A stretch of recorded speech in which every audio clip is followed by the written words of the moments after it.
कर्नाटक में प्रधानमंत्री जी ने जो खड़गे जी के खिलाफ बोला या जो खड़गे के संबंध में बोला, वो सिर्फ खड़गे जी का अनादर नहीं है, वो सिर्फ कांग्रेस के अध्यक्ष का अनादर नहीं है, वो उन तमाम लोगों का अनादर है जिन्होंने 50 साल तक खड़गे जी को चुनावी राजनीति में चुन चुन कर असेंबली में और सदन में भेजा।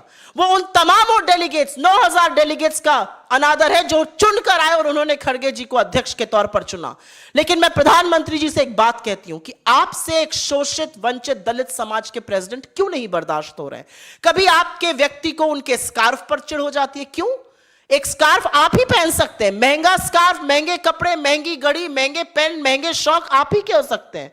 मैबैक का चश्मा आप ही लगा सकते हैं, मोबला का पेन प्रधानमंत्री ही यूज कर सकते हैं, लुई वुइटन का स्कार्फ सिर्फ मोदी जी लगा सकते हैं, खड़गे जी नहीं लगा सकते हैं। तो आप उनका अनादर नहीं करते, आप इस देश की जनता का, आप उस समाज का अनादर करते हैं जहां से खड़गे जी आते हैं। यह बंद करना पड़ेगा आपको। और जब आप कांग्रेस की पूर्व अध्यक्षा और कांग्रेस पार्लियामेंट्री पार्टी की चीफ सोनिया जी के बारे में कोई अभद्र टिप्पणी करते हैं, जो आपकी आदत है, आपने महिलाओं के बारे में क्या क्या कहा है, मैं इस मंच से वो दोहराना भी नहीं चाहती हूं। महिलाओं की कितनी इज्जत करनी है आप जानते हैं, वो आपके व्यक्तिगत जीवन में कोई झांक ले तो समझ में आ जाएगा।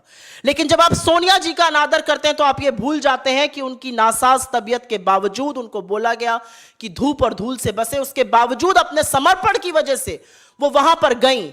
और मैं आपको व्यक्तिगत तौर पे बोल सकती हूं क्योंकि मैं मंच पर उनके जस्ट पीछे बैठी हुई थी, और जो मैंने उनका आचरण और अपने शीर्ष नेतृत्व का आचरण, एक दूसरे के लिए सम्मान, आदर, प्रेम देखा, वो मेरे लिए आदर्श आचरण का नमूना है। ऐसा कोई वक्त नहीं था जब खड़गे जी खड़े हुए और सोनिया जी तुरंत अपनी सीट से उठ के खड़ी नहीं हो गई।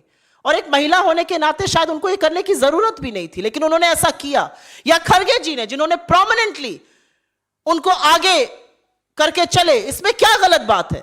आपके तमाम ऐसे वीडियो में दिखा सकती हूं जहां पर अडानी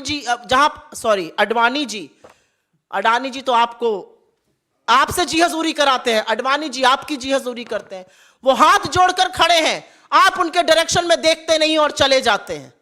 मैं तमाम ऐसे वीडियो दिखा सकती हूं जहां पे मुरली मनोहर जोशी आपके तरफ हाथ जोड़ के खड़े हैं, आप उनकी तरफ नजर नहीं डालते। आपकी पार्टी में 75 साल से ऊपर के लोगों को मेंटल कोमा घोषित कर दिया जाता है।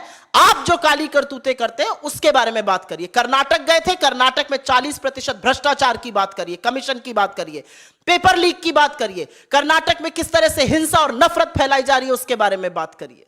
क्योंकि जब जब आप खड़गे जी के खिलाफ बोलिएगा या जब जब आप कांग्रेस की पूर्व अध्यक्षा के खिलाफ बोलिएगा, आप अपने पद की गरिमा को और गरिमा विहीन करते जा रहे हैं, अगर थोड़ी बहुत बची है तो।